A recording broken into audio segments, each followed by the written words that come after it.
Hi guys, good evening. Today magluluto tayo ng sinigang na baboy na may puso ng saging. So, ipiprepare ko muna itong mga timpla niya at saka mga sahog. At babalik tayo. So, eto, pinakukuluan ko na yung baboy. May asin na.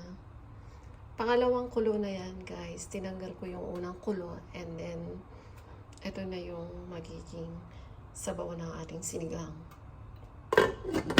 Guys, nahugasan ko na yung mga gulay. Iuwain ko lang tong sibuyas.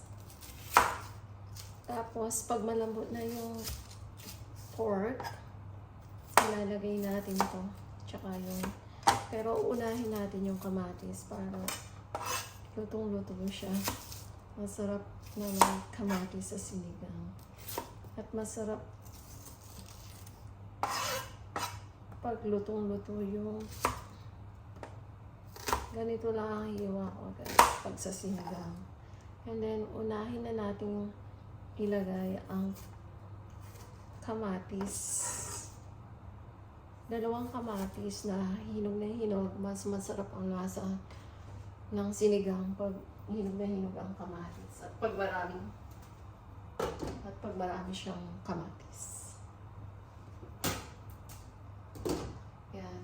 Palalambutin natin ang kamatis tapos ilalagay natin ang sibuyas. Ng saging, ibobold ko muna siya ng mabilis. Lalagyan ko siya ng salt para hindi siya mapakla. Kasi dito sa Dubai yung puso ng saging, medyo mapakla siya. Unlike sa Pinas, kahit asinan mo lang siya, okay na, hindi na ganun kapakla. Pero dito, kailangan mo pa siya ng pakuluan para matanggal yung at sumama sa tubig yung pakla niya. So, yun guys. Hihiwain ko na guys. Yan. Tatanggalin ko yung matandang balat niya. Kukunin ko lang yung sariwa. So, nung isang araw pa kasi ito, dalawa binili ko pero isa lang niluto ko. Ang sasahog ko ulit sa sinigang. So, yan. Tapos, yan. Hiwain ko lang. Mas masarap pag marami. Tapos, at medyo malaki-laki yung puso ng saging. Yan. So, pwede na rin to guys. Gulay na rin. Ilagay ko lang dito. Tapos, pakuluan ng konti na may lagyan ko ng asin. Tapos, pagkatapos kumulo, kukunin ko lang yung laman nito. Tatapon ko na yung pinagtubigan para hindi nga mapaklat. Guys, pinakuluan ko na yung puso ng saging. Okay na to.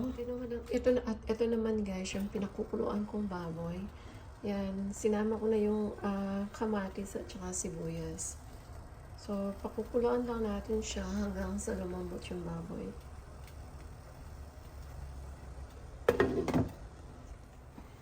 Ayan, kumukulo na siya guys. So, lalagyan na natin siya ng pang-asim. Gamit ko ay Mamacita sinigang sa sampalo. So, lalagyan natin siguro ng isang kutsara lang. Kasi nilagyan ko na siya ng kamatis. So, hindi na kailangan maraming pang-asim. Isa o kalahati. Ayan. Tapos, pakuluan ulit natin siya. Kumukulo na siya ulit guys. Lagyan natin siya ng patis. Konti lang. Tansyahan na lang guys. Siguro mga 2 kutsarita.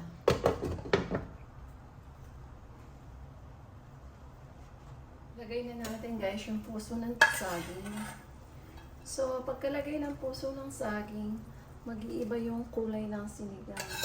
Parang makukulay bigas siya, yung sabaw niya. Puputi siya. Ayan. Pakukuluan ulit natin. Guys, lagyan natin siya ng sili. Pwede rin ilagay ang sili isabay sa pagpapalambot ng kamatis.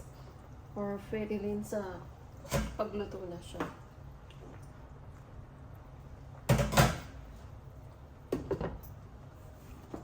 Lagay na natin yung gulay, guys. So, yan, no? Nag-iba na yung kulay niya ng sabaw. Naging parang, marami kasi siyang kamatis, kaya hindi siya nagkulay puti. Pero supposed to be, kung wala yung kamatis, parang puti ang kulay ng sabaw gawa ng puso ng saging. Ngayon, ilalagay ko na yung okra. Tapos yung pechay. Sasabay ko na, guys. Tapos, pag kumulo na to, pwede na natin tanggalan ng apoy. Ayan. Pakukuloyin na lang natin, guys. Para hindi masyadong lumambot ang gulay.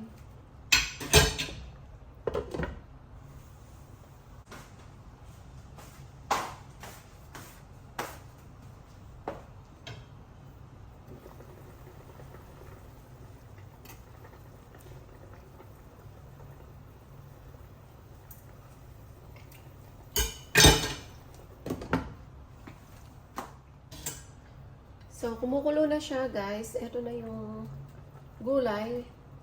So, papatayin na natin para hindi masyadong malusaw yung gulay niya. Tikman natin ngayon. So, guys, masarap siya. Tama lang yung lasa niya at asin niya. So, ayan na ang ating sinigang, guys. Ayan. Pinatay ko na rin yung para hindi na siya masyadong lumambot.